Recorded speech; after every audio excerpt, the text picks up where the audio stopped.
সুপ্রিয় দর্শক আসসালামু আলাইকুম। দর্শক আমরা এখন এই মুহূর্তে অবস্থান করছি কসবা উপজেলার যে বায়েক জাতীয়তাবাদী দল বিএনপির যে অফিস, আমরা সেই অফিস থেকে আপনাদের সাথে সরাসরি সংযুক্ত হয়েছি। আমি সাংবাদিক শামীম আহমেদ। সুপ্রিয় দর্শক, আমরা কিছুক্ষণ আগেই জানতে পেরেছি যে এই বায়েক ইউনিয়নে জাতীয়তাবাদী দল বিএনপির যে একটি সভা হচ্ছিল, সেই সভায় কিন্তু একটি অনাকাঙ্ক্ষিত ঘটনা ঘটেছে। আমরা জানার চেষ্টা করব কি ঘটনাটা সেখানে ঘটেছিল। আমরা কথা বলার চেষ্টা করব বায়েক ইউনিয়ন বিএনপির যে সম্মানিত সভাপতি রয়েছেন নাজমুল হাসান, আমরা ওনার সাথে কথা বলবো। আমি বাড়িতে ছিলাম, তো নয়নপুর বাজারের পাশেই নয়নপুর প্রাথমিক বিদ্যালয়ের মাঠ, ওখানে নাকি কে বা কাহারা কসবা থেকেও কিছু লোকজন আসছিল, এসে যে রুম ব্যাঙ্গে, কিন্তু সরকারি স্কুল ব্যাঙ্গে টেবিল বাইরে নিয়ে আসছে, নিয়ে বিএনপির নামে একটা প্রোগ্রাম করতে আসছে। তারা নাকি মুশফিকুর রহমানের কি ঈদের কি শুভেচ্ছা জানাতে আসছে।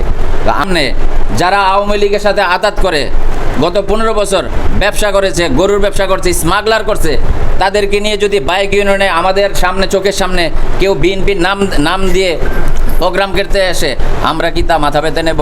আমরা প্রশাসন এবং আমাদের জেলা, কেন্দ্রীয় এবং উপজেলার নেতৃবৃন্দের কাছে জোর দাবি জানাচ্ছি, আজকে যারা ইচ্ছাকৃতভাবে যারা আওয়ামী লীগের সাথে আঘাত করে একটা উচ্ছৃঙ্খলতা পরিস্থিতি সৃষ্টি করার লক্ষ্যে এখানে আসছে, আমরা তাদের বিচার দাবি করছি এবং তীব্র নিন্দা আমরা জানাচ্ছি আমরা বায়েক ইউনিয়ন বিএনপি পরিবার থেকে।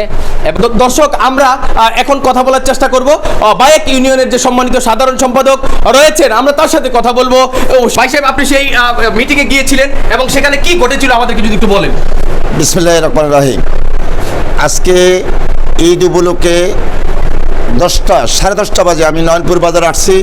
আমার কানে একটা নিউজ আসলো যে ছাত্রলীগের, যুবলীগের একটা মিটিং আমাদের প্রাইমারি স্কুল নয়নপুর বাজার প্রাইমারি স্কুলের ভিতরে একটা মিটিং হচ্ছে।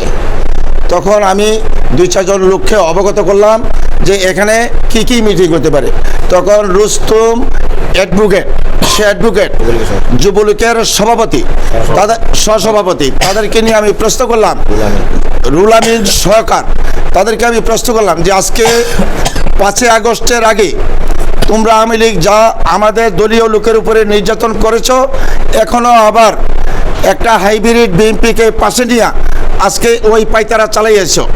এটার প্রতিবাদ করাতে আমার উপরে জোরালোভাবে আমার একটা এন্ট্রি পার্টি কসবা উপজেলার বিএনপি, তারা সরকার আমার উপরে আক্রমণ করেছে এবং চড়াওভাবে আমার উপরে নির্যাতনের প্রক্রিয়া তারা চালাচ্ছে। তখন আমার দলীয় ছাত্রদল, যুবদল, তারা যাইয়া ওই জিনিসটা মনে করছেন আমারে ওইখান থেকে তাদের মাঝে থেকে উদ্ধার করে নিয়ে আসছে।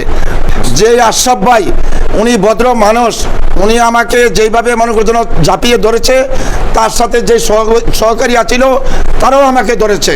বায়েক ইউনিয়নের যে অনাকাঙ্ক্ষিত ঘটনাটা ঘটেছে, সেই ঘটনার সর্বশেষ তথ্যই আমরা জানাচ্ছিলাম। শামীম আহমেদ, সরেজমিন বার্তা, কসবা।